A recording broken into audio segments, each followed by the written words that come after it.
You really thought you could stand among them, he hissed, fingers digging into her arm just a heartbeat before he shoved her toward the pool's edge. The chandelier light fractured against the water as her heel slid, her breath catching, not from fear, but from the sting of a humiliation crafted to look like a joke. And then he added, soft enough for only her to hear, some crowds weren't built for you. The room didn't gasp. It held its breath. Because everyone understood exactly what he meant and exactly why he chose her. Before we go any deeper, if you care about justice, dignity, and the stories people try to silence, stay close and hit that subscribe button. What happens next will flip everything you think you know about power. She didn't fall right away. For a split second, Ariana Brooks' blue satin dress clinging to every breath she refused to surrender held her balance on the slick marble like she was deciding whether to let gravity win. The crowd watched her like an experiment no one had consented to. Their smiles were tight, greedy for spectacle. Their eyes glittered with the kind of curiosity that was never kind. And Gregory Vale, billionaire of the room, owner of the night, leaned in with a smile shaped like a verdict. When the shove came, it was casual. Almost elegant. The impact wasn't. Water erupted around her like glass exploding under pressure. A few guests gasped. More laughed. The ones who didn't react simply sipped their champagne, choosing silence the way cowards choose shadows. Ariana surfaced with a gasp, hair plastered to her skin, dress heavy with water, makeup bleeding into something rawer, stronger. She blinked up at the sea of jeweled eyes staring down at her, each face reflecting the same unspoken judgment: she didn't belong. That was the part that burned, not the fall, not the cold shock of the water, but the quiet, collective agreement that this was entertainment. That this was acceptable. Gregory spread his arms as if presenting a magic trick. See, he announced. Even the pool knows who fits. Guests chuckled nervously, shifting their weight, pretending they weren't witnessing cruelty dressed as charisma. Ariana held the edge of the pool, chest rising and falling in deliberate, controlled breaths. She wasn't angry. Not yet. Anger required energy she refused to spend on him. What she felt was older. Sharper. The hollow ache of being reduced, not because of who she was, but because of what they saw. Her fingers tightened on the marble. Her eyes didn't waver. And that was when a different kind of silence rippled through the gala. A presence. A shift. A recalibration of the room's arrogance. The crowd parted slowly, like a tide retreating from something it suddenly respected or feared. Elias Brooks stepped into view, not rushing, not yelling, not demanding attention. His tailored black suit absorbed the chandelier light, his expression unreadable except for one thing: the kind of composure a man wore right before deciding the fate of a kingdom. Someone whispered, "Is that?" And then everyone knew. Ariana's husband. The man whose company was rumored to be negotiating a multi-billion-dollar acquisition that could swallow Gregory's empire whole. Elias looked at Ariana, soaked, breathing hard, humiliated in front of people who wore morality like rented jewelry. Then he looked at Gregory. No raised voice. No trembling rage. Just a quiet, calculated stillness that made Gregory's smirk falter. Because there are moments when power doesn't need to announce itself. It just walks into the room, and everyone else remembers their place. And tonight, the room belonged to Elias Brooks, even if Gregory Vale had convinced himself it never would. Ariana Brooks did not climb out of the water right away.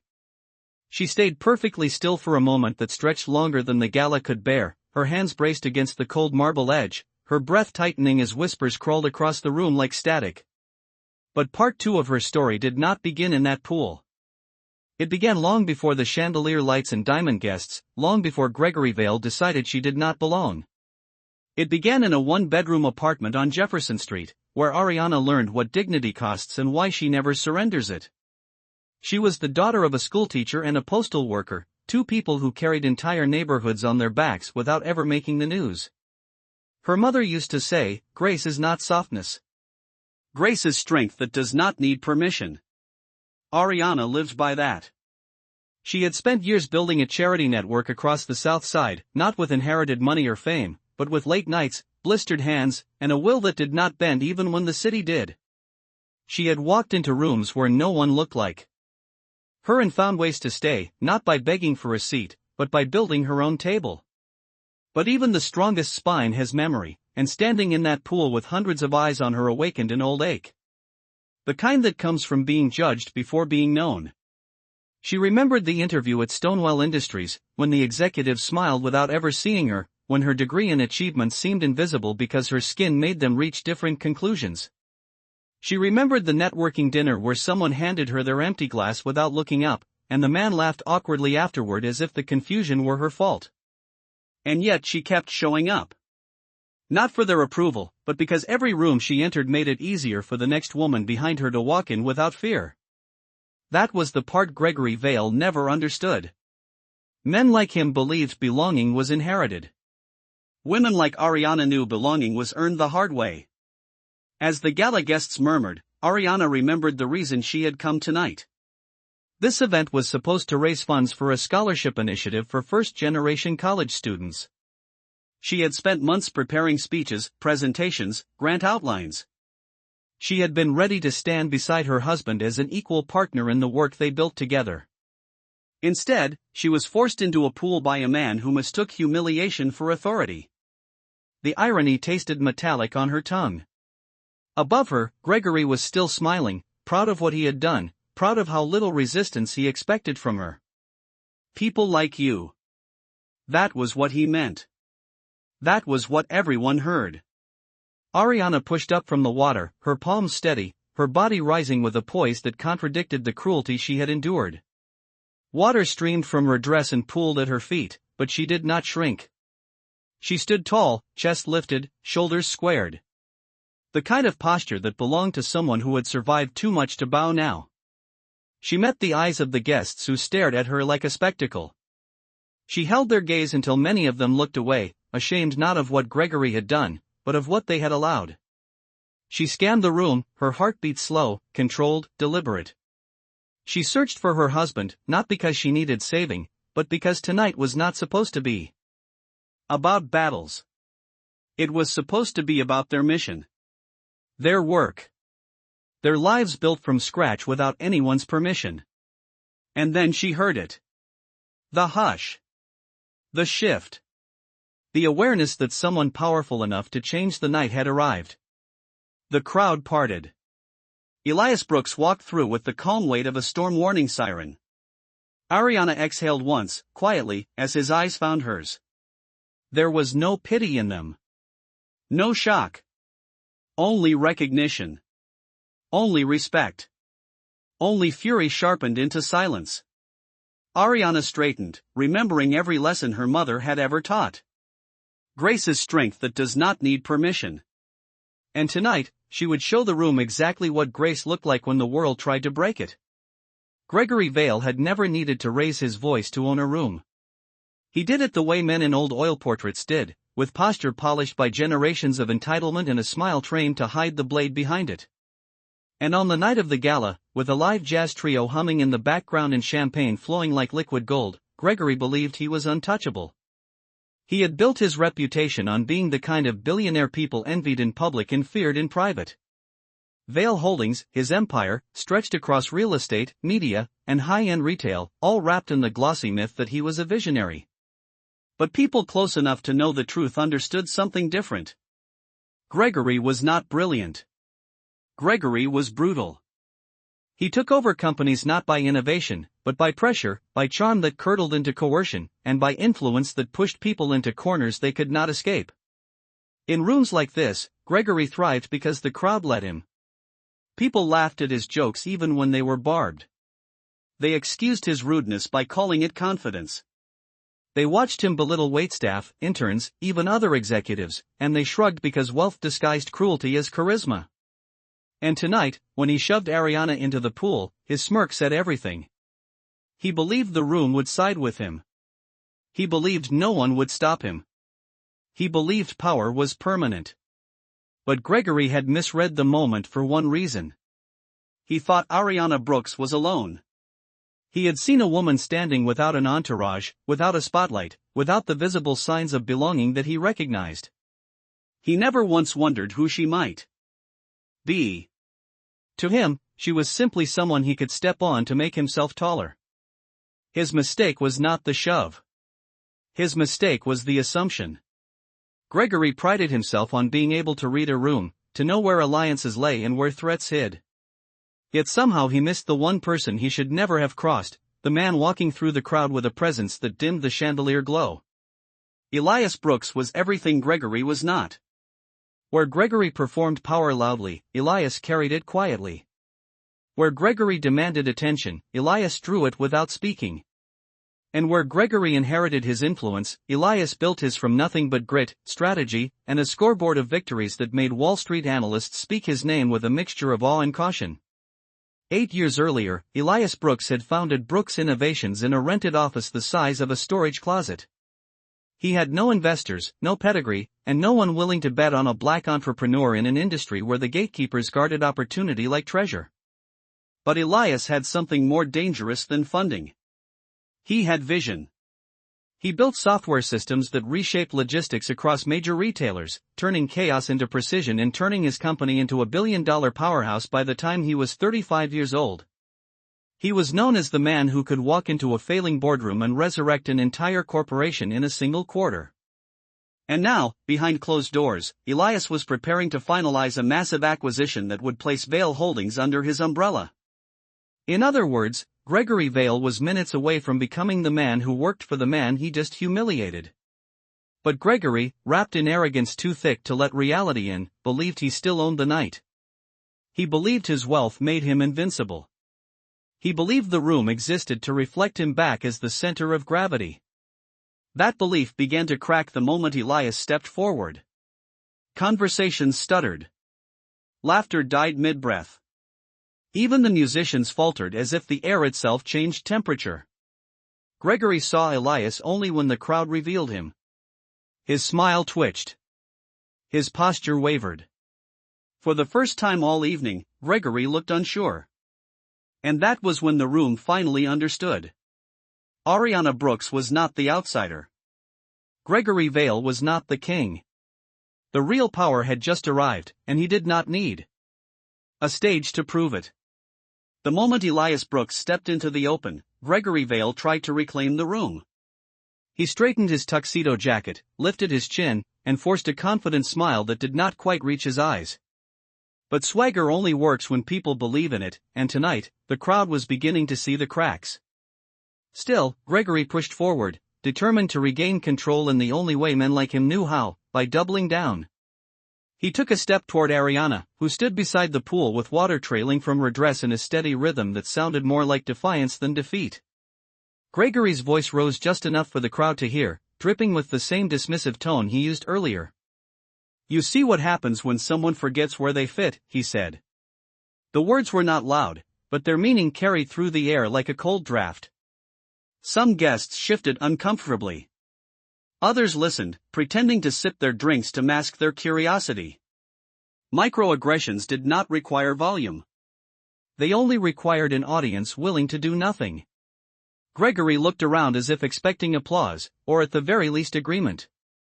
His smile widened when a few nervous chuckles bubbled from the crowd. Encouraged, he took another step toward Ariana. "People come to events like this and think a dress can make them equal," he added. "But a borrowed shine is still borrowed." Ariana did not look away. She stood tall, letting his words fall to the ground without granting them the dignity of a reaction. Her silence only agitated him further. Gregory turned toward the crowd, trying to turn them into participants. "You all saw it," he said.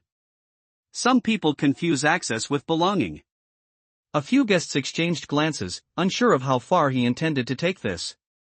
But Gregory was not looking for limits. He was looking for validation. He moved closer to Ariana until he was just a breath away, lowering his voice into something sharper, meant only for her but loud enough to echo in the tension around them. "You walked in here like you earned this room," he whispered. "But you were always a guest. Nothing more." It was a line crafted to wound without the explicit words that would expose him. A line dipped in prejudice but disguised as etiquette. And he thought it made him clever. Ariana inhaled. Slowly, steadying herself. She could feel the weight of 100 eyes, the unspoken expectation that she would shrink, apologize, or retreat. But she did none of those things. Her chin lifted a fraction, her gaze unwavering. That small gesture, that refusal to collapse under the pressure, lit a spark of irritation in Gregory's expression. He was accustomed to reactions. He fed on them. When he did not get one, he pushed harder. "You do not get to stand on the same ground as the people who built this world," he said. "You can wear the dress, you can memorize the posture, but you cannot rewrite the hierarchy." The words were soft, but they sliced through the air with surgical precision. He stepped back slightly, loud enough now for the entire room to hear him clearly. "Some of us are born into circles. Others are just passing through." It was the closest he could come to saying what he truly meant without exposing himself. The room felt colder. A few guests averted their eyes completely. Others pretended they had not heard, choosing the safety of ignorance over the discomfort of truth. And then Gregory made his final mistake of the night. He smirked and added, "And the sooner some people accept that, the safer these events will be." The sentence hung in the air like smoke, heavy and poisonous. That was when Elias finally moved. Slow. Purposeful. Controlled.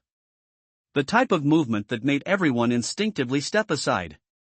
Gregory turned, startled, as Elias approached. The smirk faded. The crowd held its breath.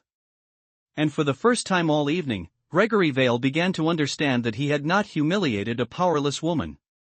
He had publicly declared war on the wrong family. The hush that settled over the gala was not quiet. It pulsed. It tightened.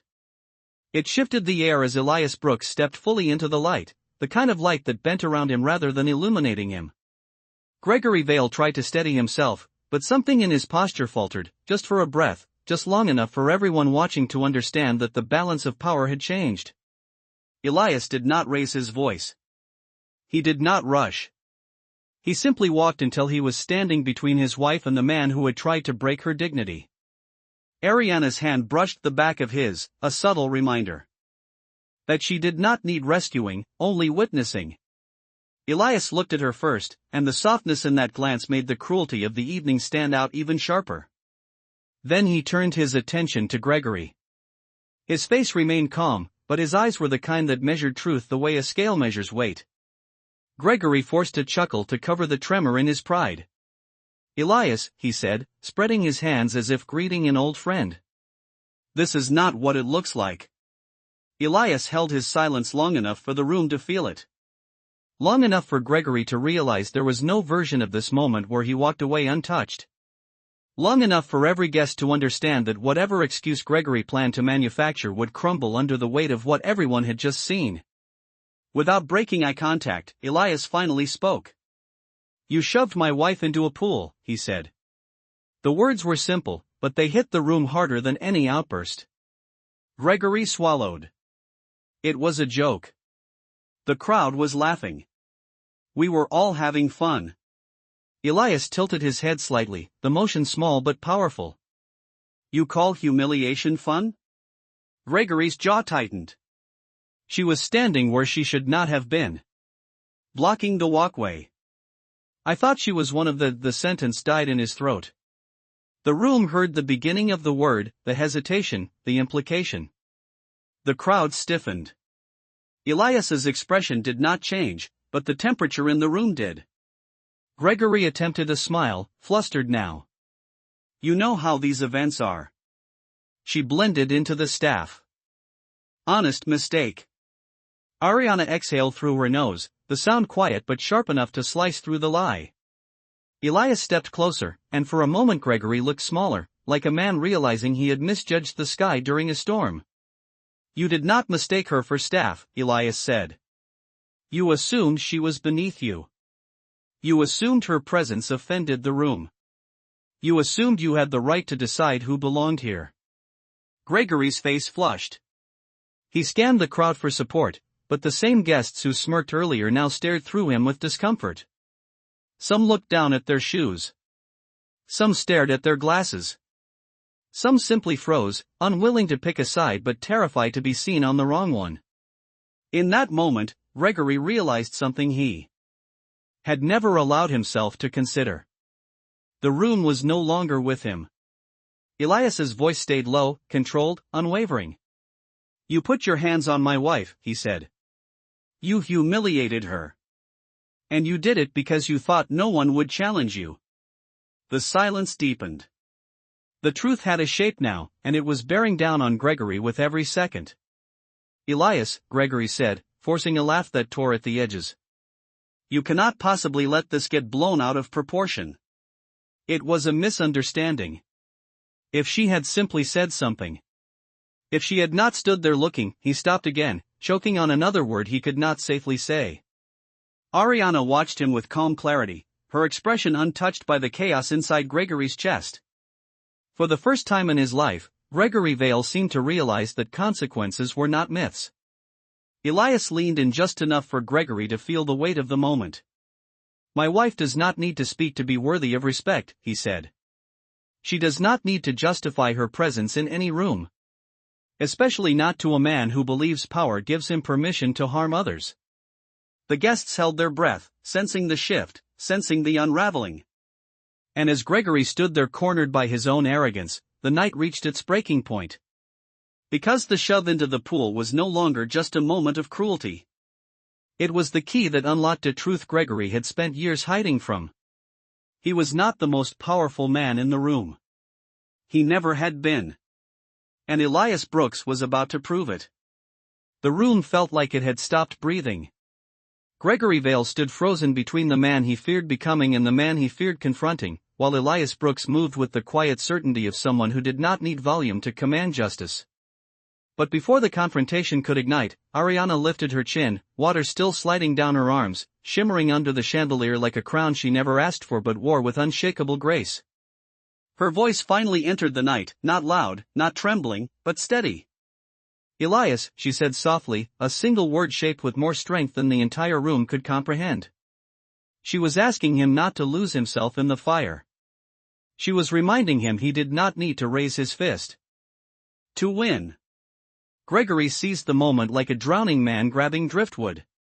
He straightened, clinging to the illusion of control. "See," he said, glancing around the room. "She is fine. No harm done. We should all move on before this becomes something it is not." His tone carried the same poison as before, wrapped in civility thin enough to shred on contact. He looked at Ariana, searching for weakness. "If you felt insulted, that was not my intention. People misunderstand gestures." The crowd recognized the tactic. Deflection. Minimization. Blame hidden beneath politeness. Ariana stepped closer to Elias, not to hide, but to show the room she was not afraid. "You touched me without consent," she said. "You mocked me. You pushed me. And then you told me I did not belong." Her words echoed through the marble hall, each syllable slicing through the excuses Gregory had tried to weave. Some guests lowered their eyes in shame.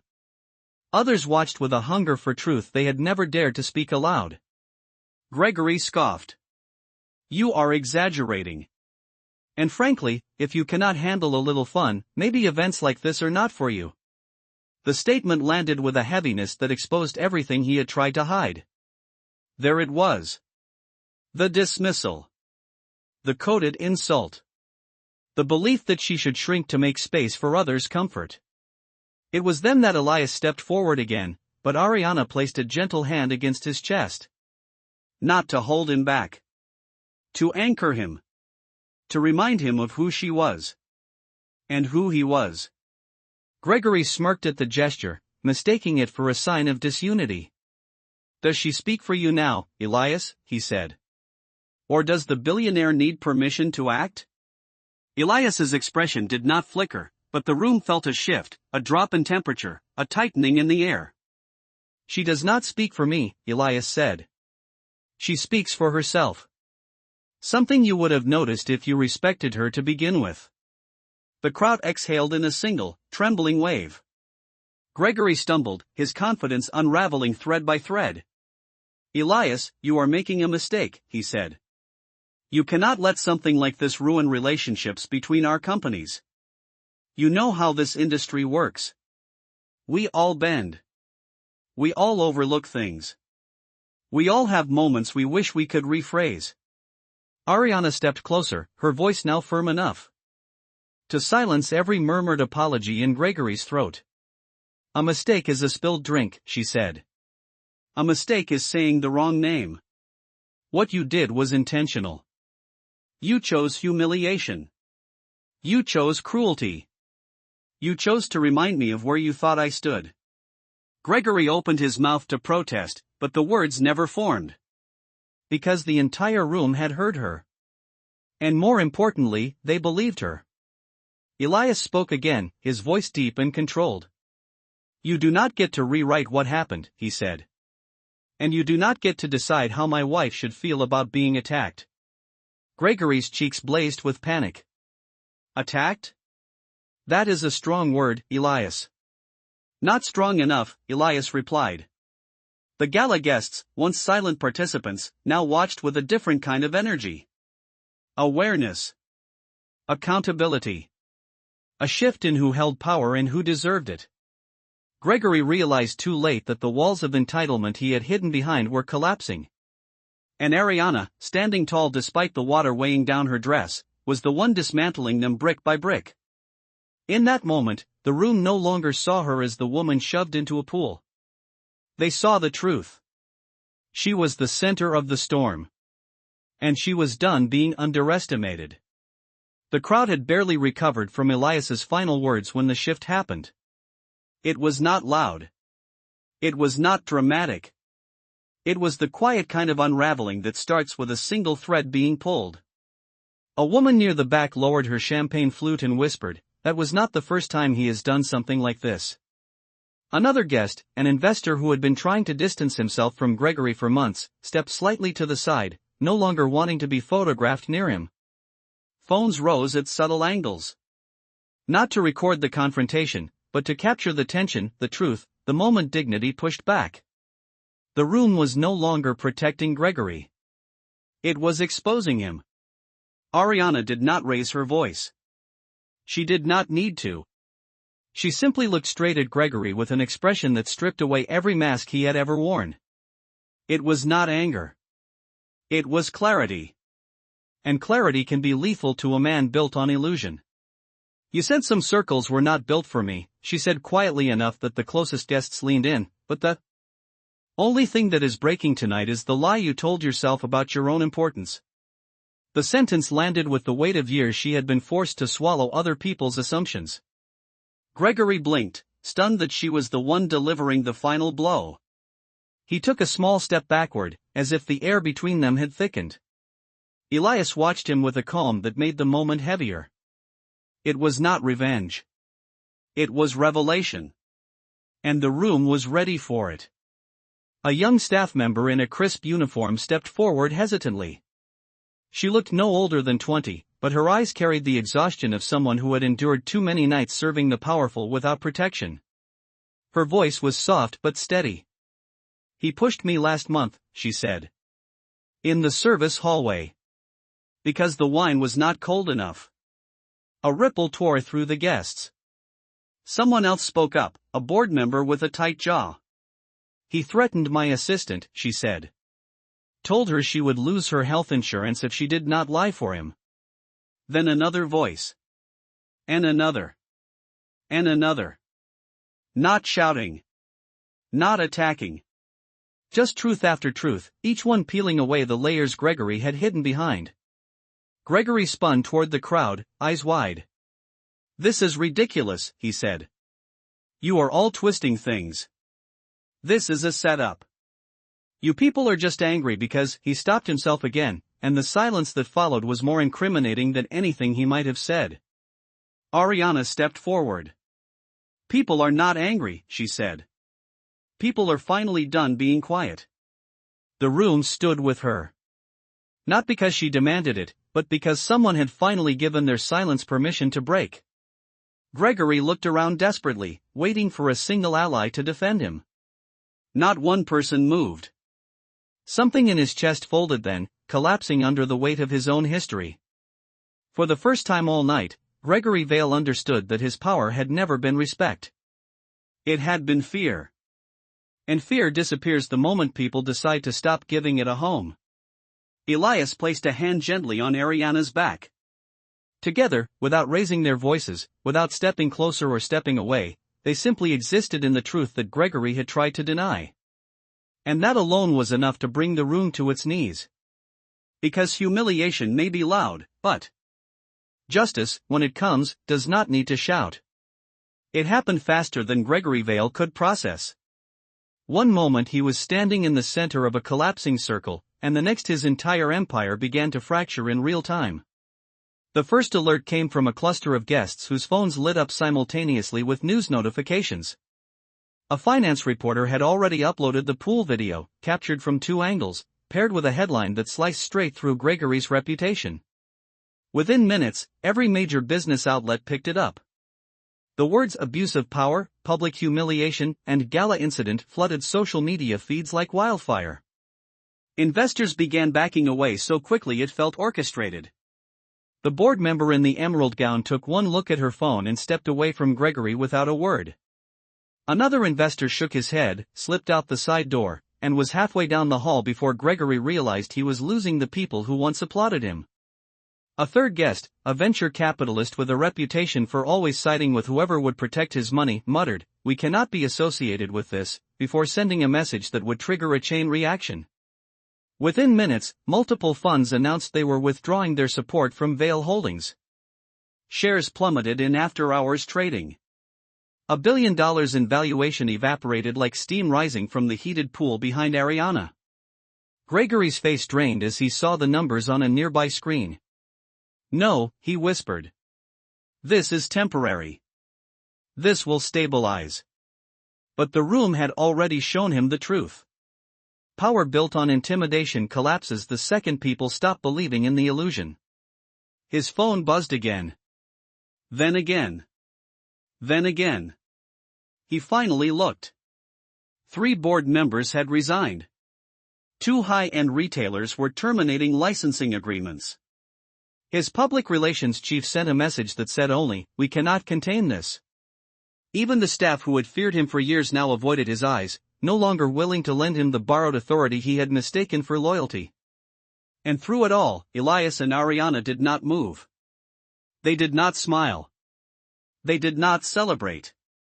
They simply stood in the clarity of a night that revealed exactly who Gregory Vale truly was. Guests whispered as they watched him stumble backward, his breath quickening, his certainty unraveling. It was not revenge. It was consequence. Minutes earlier, Gregory believed he was the most powerful man in the room. Now he was just another headline. Another cautionary tale. Another empire undone by its own arrogance. By the time his phone fell silent, Gregory Vale understood something he had never considered before this night. His 80-floor office, his luxury vehicles, his sprawling estates, his billion-dollar company had never made him untouchable. Respect could have saved him. Dignity could have guided him. But humiliation was the currency he chose. And tonight, it bankrupted him. When the last phone dimmed and the final whisper faded, the Gala stood suspended in the kind of silence that does not need noise to be loud. Ariana Brooks stepped forward, not to confront Gregory, not to celebrate his fall, but simply to claim the space he tried to take from her. Water still clung to her dress, but somehow she looked brighter than the chandelier above them. Elias offered his hand, not as a rescue, but as recognition. She took it, steady and sure, and together they walked past Gregory Vale without a single glance back. That was the real ending. Not the headlines. Not the collapse. Not the billion-dollar loss. The ending was a woman refusing to shrink. A man choosing dignity over vengeance. A room learning, perhaps for the first time, that silence is a choice with consequences. Gregory tried to speak, but the words withered in his throat. No one was listening anymore. The guests parted for Ariana and Elias like a tide bowing to its moon, their steps echoing through the hall with a calm that did not need to announce victory. It simply existed. At the exit, Ariana paused and looked over the crowd. She did not offer a speech. She did not deliver a warning. She only said, "Power is not what you take from others. Power is what you refuse to lose." And the room felt that. Not as a threat. As a truth. Elias placed a hand gently on her back, guiding her out into the night with the grace the Gala had failed to offer her. Behind them, Gregory Vale stood alone in the ruins of the empire he had mistaken for identity. But this story did not belong to him anymore. It belonged to the woman who rose from the water without bowing her head. It belonged to the truth that finally found its voice. And if this moment moved you, do not forget to share it. Because dignity is a story worth telling.